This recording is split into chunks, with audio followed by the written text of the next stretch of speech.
Hi hello नमस्कार, कसे आहात सगळे? आशा करते सगळे मजेतच असाल. तर आज आपण बघणार आहोत साठवणीचं खोबरं. म्हणजे कसं पावसाळ्यात बुरशी येते खोबऱ्याला. आता हे सगळं खोबरं माझं भाजून झालंय.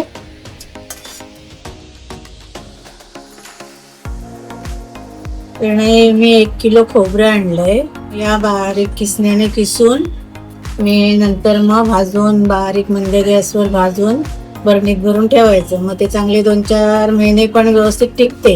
कारण आता आपण असंच ठेवलं किती काही करून सुकवून जरी ठेवलं तरी अशा काही वाट्या लाल होतात ना. मग ते असं होण्याचा प्रश्न येत नाही. ते खोबरं चांगलं टिकते भाजलेलं. मग आपल्याला हवं तसं थोडं थोडं घेता येतं वापरायला. हो, वाटण वगैरे करायला. काही बनवायचं असलं तरी आपण ते भाजलेलं खोबरं वापरू शकतो. मी आता या किसणीने किसून ठेवते असं. आणि सगळं झालं की मग मी भाजताना दाखवते कसं भाजायचं ते. ठीक आहे, चालेल. असं किसून घ्यायचं.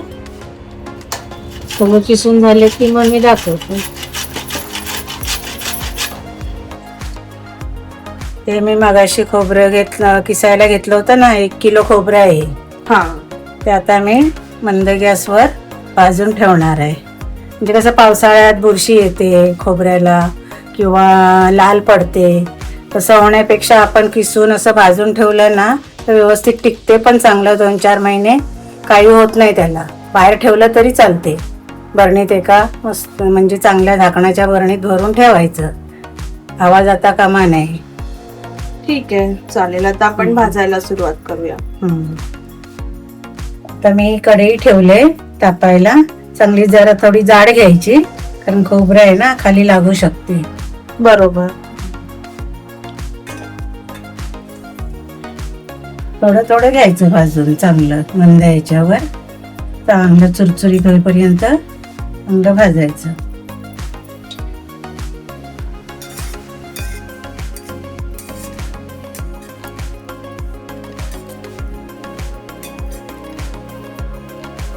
सारखं असं हलवत राहायचं, नाही तर ते खाली लागू शकते.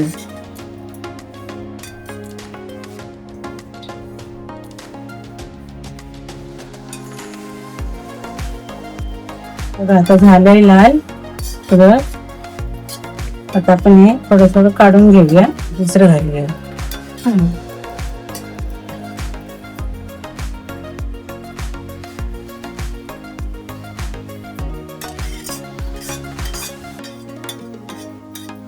थोडं थोडं करून सगळं भाजून घेऊया. ते बघा आता होत आलंय. अजून जरा 2 मिनिटं भाजूया चांगलं. तर मंद गॅस म्हणजे फास्ट नाही ठेवायचा गॅस. मंद गॅसवर हलक्या हातानं सारखं खालून तळातून ढवळत राहायचं, कारण मग ते तळायला करपते ना. म्हणून हे कसं आपण घाई गडबडीत पटकन आपल्याला भाजायला पण वेळ लागत नाही. पटकन घेता येतं कशाला वापरायचं असेल तर कुठल्याही रेसिपीमध्ये.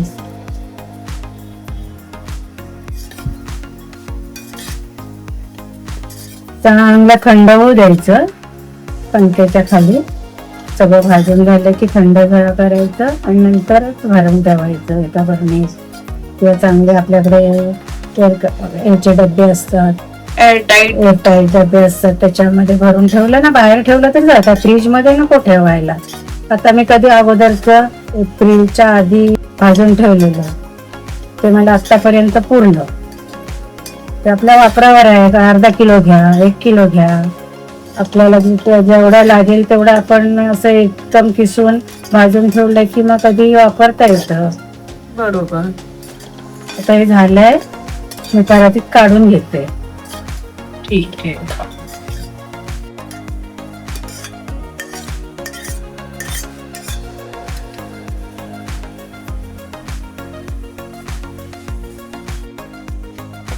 आता हे सगळं खोबरं माझं भाजून झालंय.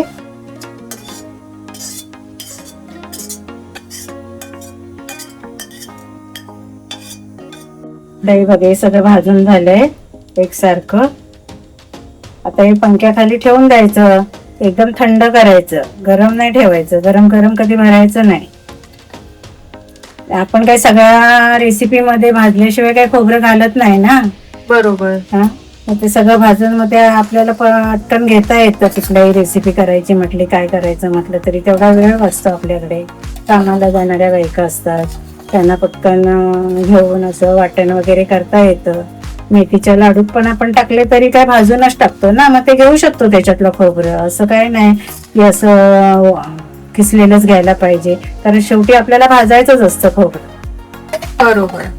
मग ते थोडंफार जरा आपल्या गरम करून घ्यायचं त्या वेळेपुरतं तरी चांगलंच असतं, चुरचुरीत असतं. तसं व्यवस्थित ठेवलं ना, भरणीला प्लास्टिकची पिशवी लावायची. मी दाखवते नंतर भरताना. ठीक आहे. आता थंड व्हायला ठेवून देते. त्यानं आता मी खोबरं भाजून ठेवलं होतं ना, ते पंख्याखाली पूर्ण गार झालंय. आता मी ते एका भरणीत भरून ठेवणार आहे. तर भरायचं तुला दाखवते. मी प्लास्टिकची पिशवी घेतली, ती या भरणीला लावून घेते अशी.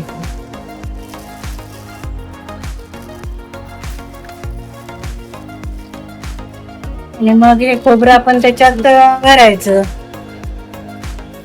3-4 महिने आरामशीर राहू शकते, काही होत नाही बाहेर पण ठेवलं तरी.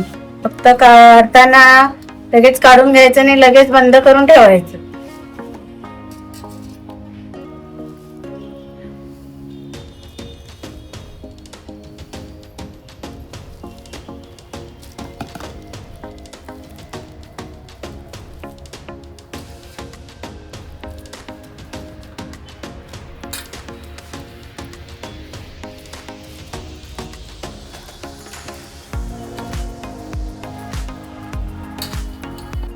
आता हे सगळे 1 किलो पूर्ण खोबरं हे ह्याच्यात राहिलं.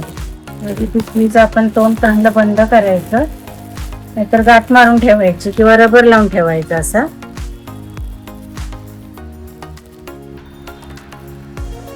असं झाकण लावून चांगलं टाईट ठेवून द्यायचं.